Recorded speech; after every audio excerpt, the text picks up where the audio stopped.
Hi, my name's Cheyenne, and this is my summary of learning for ECS 210. So first off, I'm just going to start by talking about what curriculum meant to me before I started taking this class.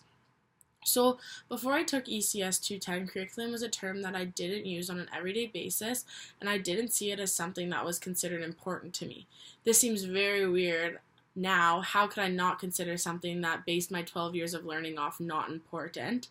This is because as learners, we don't see the curriculum or get the option on what we are being taught. So why would we have the slightest bit of interest in it? Before this class, I thought curriculum was just guidelines for teachers to follow, but they essentially did what they wanted. I had no idea how in-depth the curriculum for classes truly was. I didn't know that there were outcomes that must be met to move forward in future years and indicators that gave you the ideas on what to focus on but could be changed. To me, curriculum was a fair way for teachers to assess the learners on what the province thought was appropriate to be teaching.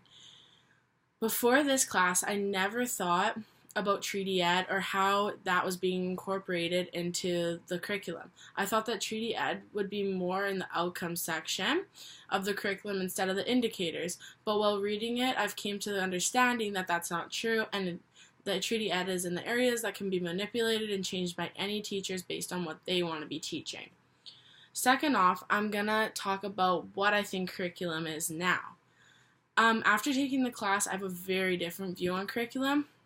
I see the importance of curriculum now, not only for students, but for teachers too. Having a curriculum to follow is very beneficial, and without it, I think a lot of teachers would be lost. I do think now I see a better understanding of how it's very black and white, though.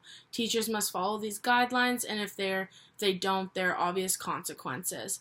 Looking at the curriculum, we can see how the province controls this. The curriculum is almost like a line. You cannot break it. Grade 3, you start learning about things, and then those will lead into grade 4. So if the grade 3 teacher doesn't teach specific things, once the children get into grade 4, they'll have no idea what the teacher's talking about. This causes effects on teachers, on what they can teach, so we don't want that to happen. It wasn't until we got into the nitty-gritty parts of the curriculum that I started to see the flaws. And I think the education system does a very good job of hiding these things. I think we really saw this stand out when we read Tyler's rationale. We saw how if we didn't follow the guidelines or the rules, we were doing something essentially wrong. I do believe that we all need structure and system to what we're teaching, but I also think having some leeway on what you're going to teach is very beneficial, and it can really help students get engaged. I'm going to talk about how I think I would approach curriculum when I'm a teacher. So when joining education, the curriculum was the last thing on my mind. I was not thinking about curriculum or what I was going to be teaching, more focused on helping children and be able to work in the school system. Now, I would have to have a different view. I think the way you approach curriculum is very crucial to the type of environment and learning you introduce your students to. Approaching a curriculum can be hard when you aren't prepared to make changes along the way. Staying with certain topics longer and balance between outcomes and indicators. I think going into your first classes, you have to get a sense of identity in the classroom. Seeing how students interact with the teachers and interests are essential to approaching your curriculum. Getting to know your class can help shape what indicators you want to introduce to the students. By doing this, you may have more engaged classroom. One thing that's very important to me when teaching is incorporating treaty education.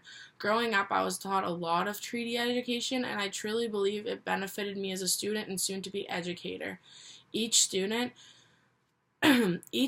should be able to comprehend and recite basic treaty ed without hesitation. It should be that important. This is very valuable to all students and should be taught in every classroom around Saskatchewan.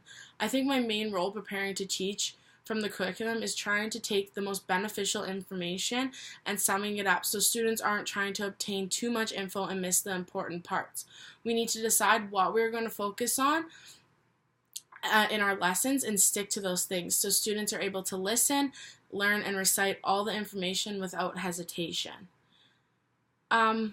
While doing my blog number 4, we were told to write what a good student is. This blog really stands out to me, just because I have never really thought about this topic and how it can truly affect a child's education. Being the good student can really benefit your education, and teachers enjoy you, so they put that extra effort into you, and they don't focus on the kids that are the troublemakers. Another thing that really stands out to me was what Smith said. This way of thinking about curriculum theory and practice is heavily influenced by the development of management thinking practice. The rise of scientific management is often associated with the name of its main advocate, F.W. Taylor. Basically, what he proposed was greater division of labor, with jobs being simplified and extensions of manageable control over all elements of workplace, and cost accounting based on scientific time and motion study. All three elements were involved and in conception of curriculum theory and practice. For example, one of the attractions is to approach the curriculum theory was that it involved detailed attention on what people need to know in order to work, live their lives, and so on. I think this really stands out to me because I think we focus too much of our attention on in the education shifting on preparing kids for the future and how they're going to benefit society. We don't really focus on the kids that want to go into the arts and sciences. We focus on the kids that want to go into med or education or being lawyers.